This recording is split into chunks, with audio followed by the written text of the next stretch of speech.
Hello guys, hello and assalamu alaikum guys. Welcome back to my world of Instagram conversations. How is everyone? Just give me a few seconds. Let me get settled. How's everyone? I hope you all are doing awesome. Guys, I am once again set to bring on board somebody who was a victim of abuse, and she is going to come on board and she's going to share her story. We're going to listen, learn, support her. I hope that you all are doing great, and let's bring her in. Alrighty, just give me a second. On set, just bringing her in. She's in the house, guys. Let's connect with her. Alrighty. Are having a wonderful day or evening or night, wherever you are. Hi everyone. Hello Hi. there. How are Hi, ya? how are you? I'm good. I'm very I nervous. I've am never done good. anything like this before, so yes. You are How are fine, you? not to worry. So let's have a bit of introduction about yourself, and we'll just take it from there. Yeah, that's fine. I've been writing little notes, so as you can see, it's there, so I don't lose my trail of thought. But I'm just sharing to help others try and live a life abuse free, and just let other women know that it is possible that you can. There's a different world out there once you're not in that relationship. I'm going to be looking down because as I'm reading, so That's all 9 right. years ago, I met the narcissist who I have two boys with. I'm a mother of three children. My daughter's dad's absolutely fantastic, so I can't fault him. My daughter's nearly 12, and my boys are 6 and 4. When I met him, he was absolutely lovely. Couldn't do enough for me. And slowly but surely, I lost my friends, I lost my family all through him because nobody liked him. I could not see that he was anything wrong. I just thought he was Mr. Perfect, which I'm sure a lot of women can relate to that as well. Mm. So fast forward a year, I was then pregnant with his child. Throughout the pregnancy, he disappeared, awful, didn't know where he was, and then he got sent to prison. So he wasn't there for the birth of my son. I was taking my son across the prison table to meet his dad. He then got out of prison, promised that everything would stop, everything would be fine, we can make a go of things again. And it was all hidden. I didn't tell anybody what he was doing. Obviously, black eyes after black eyes, and just that's what it was. But obviously, nobody knew that that's what was happening. So I stayed with him because I was scared of him, really scared of him. So again, I ended up pregnant with him again because they love you being at home, pregnant with the baby. They can do whatever they want. Numerous women, Mm. which I'd never believed because I never had any proof. No, there was nothing there for me to see. After the birth of my second son, he then beat me while my son was in my arms, and that was when I just said enough is enough. I went to police. He was done for domestic violence and also sexual assault. Mm. So obviously he'd gone to prison. In that time, I did move away, but I only moved 40 miles away from home. So obviously he come out of prison. 20 weeks in prison is all he got. The courts don't seem to see it as being an issue that they can do whatever they want to a woman. Um, Obviously, when he came out of prison, it took him about 3 or 4 months, and he found out where we then lived.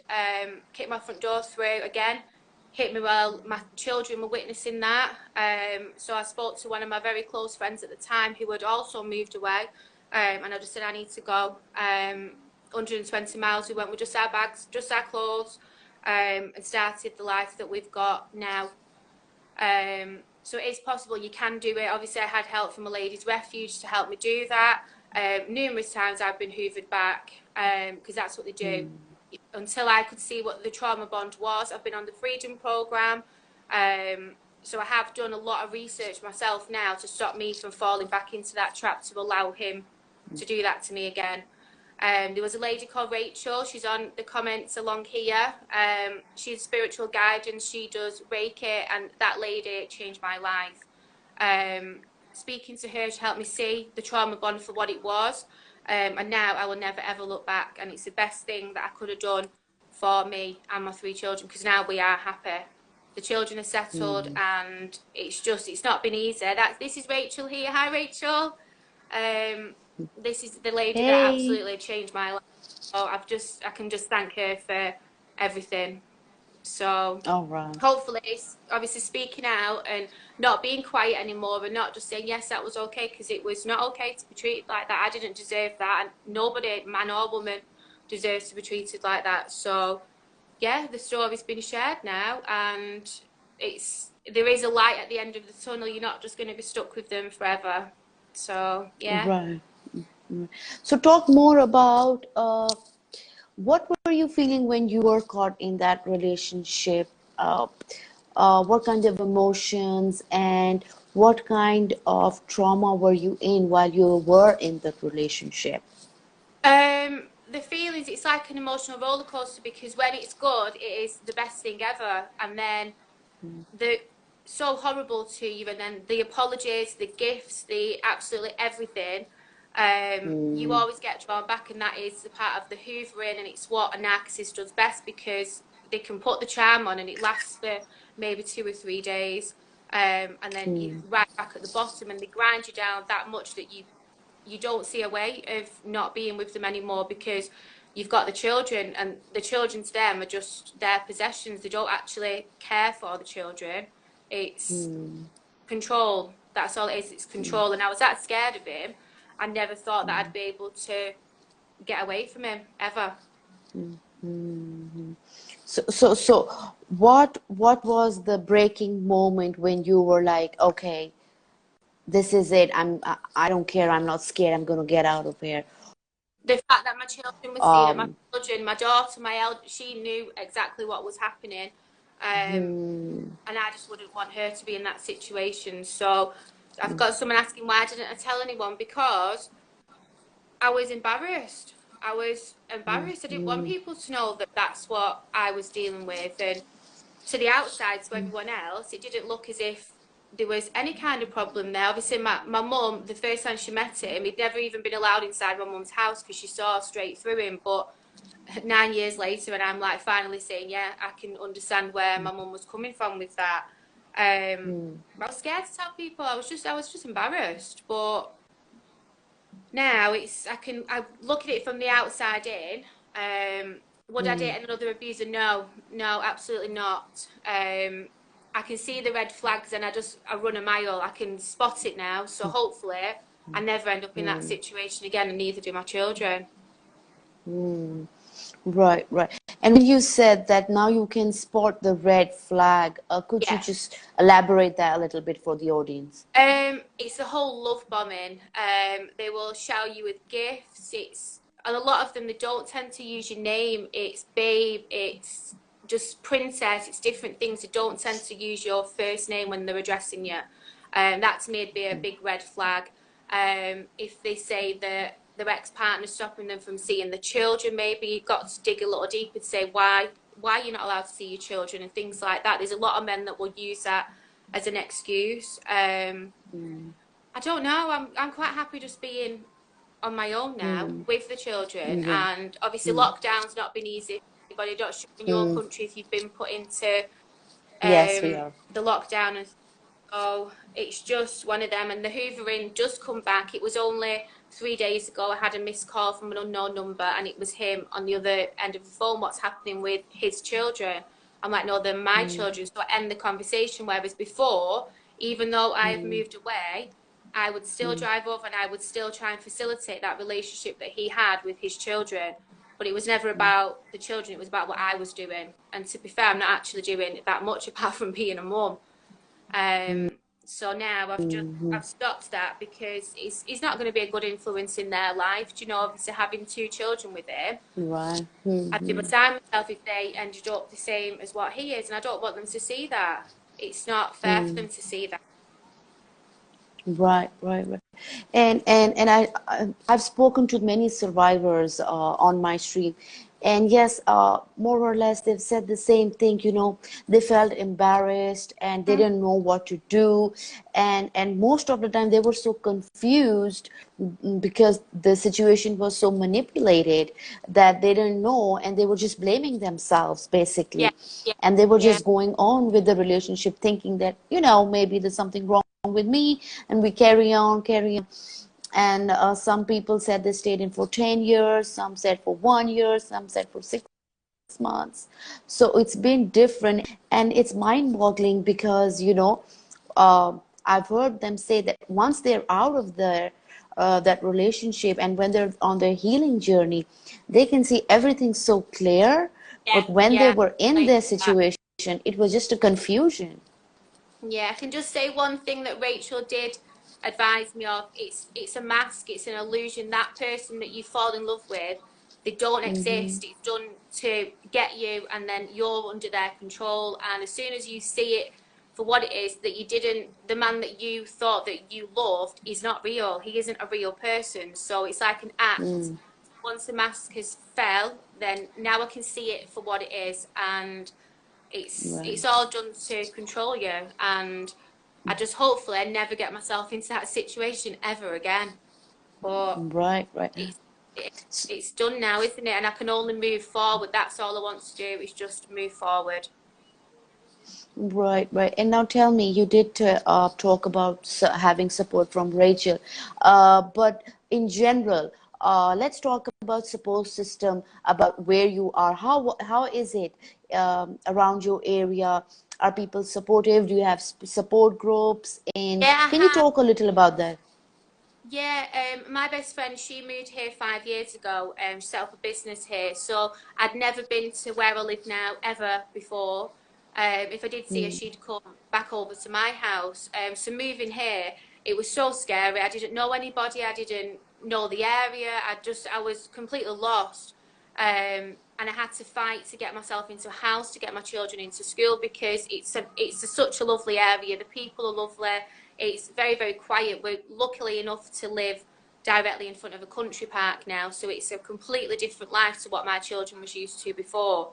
Um, but yeah, I didn't know anybody, so having to use my confidence to make new friends that didn't know me, and I'm like an outsider. Everyone who lives here has lived here all their life. This is where they've been brought up. Um, but Okay. yeah, I'm quite settled. I have got a good support network of friends here and things like that.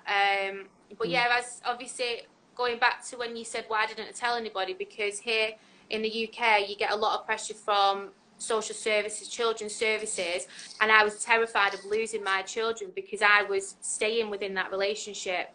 And to be fair, when I did move here and I rang them for their help, their first word to me was, "What do you need a social worker for? You've taken your children away from the situation." And there was no support from them, and I had to fight to get a house and to get to the stage where I am now. Right, right. And I must applaud that, and you were very brave to do all that for yourself and your kids. Now let's talk about your healing journey. Um, just how would you explain your personal healing journey to the audience? It's not an easy journey, and it's not something that happens overnight. You don't leave and think, "Oh, I can do this." I've had so many ups and downs, and obviously, you he tries to hoover back, and then you think, "Oh, maybe it can change, and everything's going to be okay." And that is definitely, definitely not change. They do not change. They will never, ever change. Once that's within a man or woman, I know that there's obviously men that experience domestic violence who do understand that, but if a person is a narcissist and he's never ever going to change. So no matter how many times that they tell you that, you cannot believe it, because I've believed it myself so many times, and it doesn't. Each time it gets worse, and they will just not change. They don't want to change. They don't see So them as being a problem. They don't think anything is wrong with them. They think this is completely normal to treat people the way that they do, and it isn't normal. right, right. Do you feel that you have healed, or you're still not there yet, or in I the feel middle, or? like I keep saying with Rachel, I spoke with Rachel, and I feel like that lady changed my life because she made me see it for what it is. And now I feel like I've flipped it round, and it doesn't bother me. I don't feel phased by it, and that's why I'm speaking out. That is why I set up my Instagram, and I just want to help as many people as I possibly can now, because I have got the knowledge there. It was just now I need to use it, and I'll speak up, and I will tell as many people as I possibly can to stop this from happening to other people and to other people and their children, because it is not fair. But there is, on the other side of it, you do have such a peaceful life without them. I couldn't sleep, I couldn't eat, and now I just feel calm, completely calm. Right, right, right. And see, so we've established the abuse, we established how you made it through and you've healed almost, or you're Yeah. there. And like you said, healing has no definition, it takes time. Um, Now, let's talk about solutions, because I feel I talk to so many people who especially want to talk about this narcissist abuse. What since you look, you have the knowledge and you have the experience now, so what is your take on, if you and I were to sit here and have a conversation on solutions, what would you have to say on that? No contact. No contact in any way, shape, or form. Whether it's, I used to send him pictures of the children, I'd keep him updated on what the children was doing. No, no contact whatsoever, because you do not heal. While you are still having contact with that man or that woman, you don't heal. You can't, because it's just toxic. And whenever you're speaking to them, you like drip feeding yourself that bit of security, thinking, oh, I've still got that contact with them. No contact at all, and that is what I will tell everybody now. Because until I did the no contact, I wasn't healing. And Okay, people have so said to me thousands of times before, don't speak, don't have anything. And I was like, well, no, he's the father of my children. Why should I not? And like Rachel said, now they're like a drug. You get addicted to them. And when you're trying to get yourself away from that addiction, or see if you have a drug problem, you don't go and see your drug dealer. You stay completely away. Um, you need no contact. That's the only advice that I can give to anybody is just, I'll say it a million times, no contact. okay, okay, so tell me, no contact, but then in situations like yourself, you have kids. What if the parent wants to meet the kid? Then how do you find that balance? I've done that now for the past 2 years. I've tried to let him be a dad. I would drive the distance 120 miles. I'd take them to his mum's. I'd do everything that's not my responsibility. It's not a child's, like for me, it's the father's responsibility to reach out to his children. So now my answer would be go to court, see a solicitor, because he would not have a leg to stand on because of his criminal background. It's not just in regards to domestic violence with me. There was other women before me which I wasn't aware of. Drugs, everything that he wouldn't be allowed contact with these children. So I have just stopped that. They never ask. They don't know any different because he has never been part of their life. And I'm not chasing around like trying to get him to be a dad when that's his responsibility, not mine. Right, right, right. Now tell me, let's say there's a situation where there is no physical abuse, and in those situations, what would you advise to the female or the male, either situation? What would you say to them? Because in those situations where they have to let the children meet the father or the mother, how would you want them to navigate through those situations? I mean, in your personal So, opinion. are you saying if they've not actually been physically abusive towards them, it's all mentally abusive? I'd Mentally go through, abusive.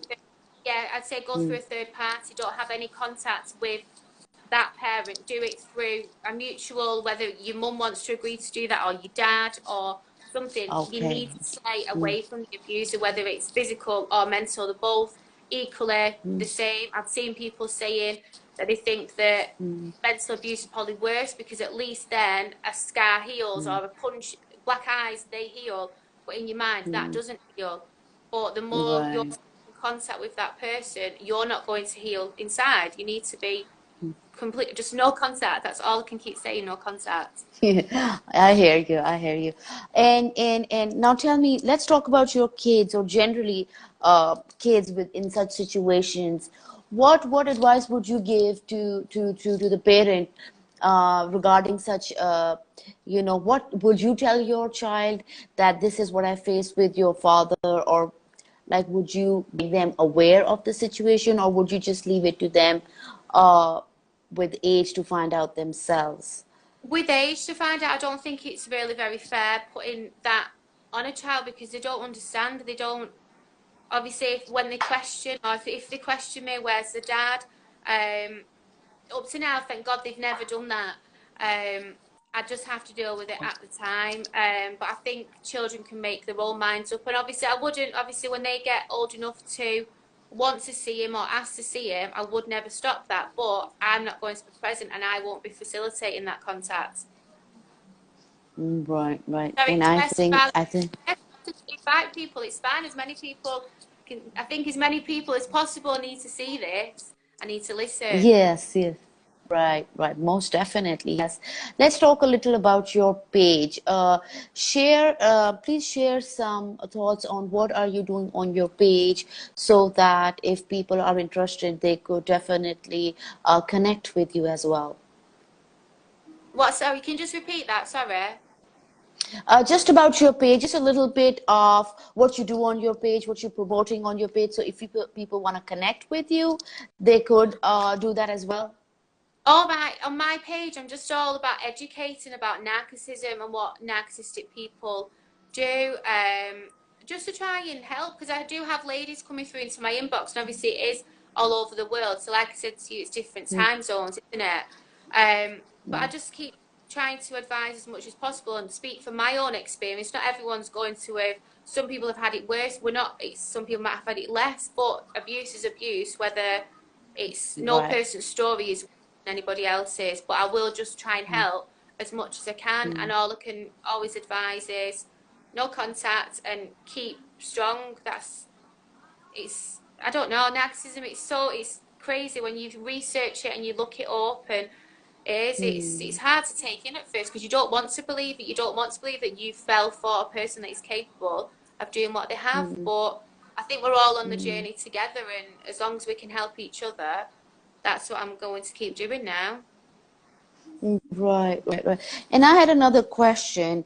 I was under the impression, and I spoke with a lot of survivors, and there was this thing going on, and then I did my research, was that people who fall for relationships of abuse or especially with narcissist relationships, it is because the victim basically has low self-esteem, and I thought that for a very long time that is also true because I didn't know much about it. But recently, I would say a day or two ago, I was doing some research and I was looking at someone's page, and they said, no, that's not true. People with uh, very well balanced and good self-esteem Yeah, also fall victims yeah, of abuse. So, what's your take on that?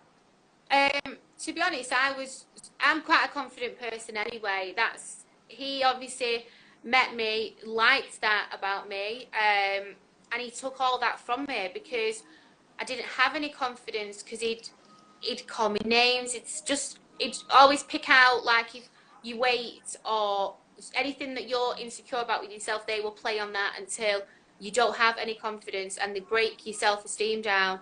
And obviously they're very, very good at that. But no, I wouldn't suggest that a narcissist would target somebody that's weak because they possibly would do, but then they get bored, they'll discard them and go on to somebody else. Do you know? And I think that's why he has always kept me as quite a good supply because when I build myself back up again, he won't like that. He Mm, likes to climb down and he can do whatever he wants to do. mm, Whereas now I'm quite outspoken, I would never settle for that ever again. So I'm no good to him because he can't manipulate me mm, anymore. That's as simple that they get right. Mm-hmm. next, but they always have Mm, new supply lined up. They will always have a mm, chain of women around them. They are never just on their mm, own. And that's how I think mm. it will always be. They could never be a Right. faithful person. they wouldn't know how to be faithful. There's always different women that they can go to because they get it in a different way. Right. What would you say to women who are already in a relationship, in an abusive relationship? If they're already in it, ask for help. Speak to somebody Yeah. that to you need to ask for help, and that's the first thing that I did. And I was embarrassed to go and ask for help, because there are people willing there to help you. Do you know? Follow as many groups on Facebook and as Instagram. Educate yourself. Um, yes, educate yourself as much as you possibly can. But do not tell the abusive person that you're doing that, or try to hide it, because a lot of these people, they don't respect your privacy. And if you are looking at these things, that because the worst time, if you are going to leave, is probably when they are going to get more violent with you, because they're losing control of your mind and as you as a person. But if to Right, right, anybody, right. just ask for help, because there is help out there. Right, right, right. Um, your final, any final message you would like to give the audience? I have a lot of people who are in this stream who are either survivors or already in an abusive relationship. So just an overall message you would want to give to them all? Yes, just anybody that wants to message me for advice or anything, follow my page and I will help as many people as I can, which is why I'm speaking up, because a lot of people haven't got the voice to be able to speak up for themselves, and I will help. I just want to help as many people as I can, men and women. This is not fair what has happened to me. It's not fair what's happening to everyone that's obviously watching this now or following the pages and things, and abuse is wrong. And if we all stand together, then these people need to be stopped, and hopefully no one else has to deal with what we all have. That's as much as I can say. Wow. Well, thank you so much. First of all, Oh, I thank really you. want to thank you. I know you were nervous, and this was your first time you were saying, Yeah, I am truly but I grateful feel like that you so came on okay. board. Yes, yeah. Thank you for having me. Right. Yes, I think that we need more people to come forward and talk about their abuse. I think there are a lot of people out there who are still in an abusive relationship, and they're not Yeah, aware of it, and having these live streams just gives them the sense to identify if they are in one relationship which is abusive, and they're just blaming themselves that, okay, this is your red flag, get out of there. And once again, thank you so much for coming on board and sharing not just your personal story, but your experience, and letting people know that you have a platform for where they can connect with you. For those of yeah, you asking who she is, guys, once this session is over, I will tag her there. I had already tagged her on my post before, but I will tag her again. You can definitely connect with her. Guys, like she said, you are not alone there.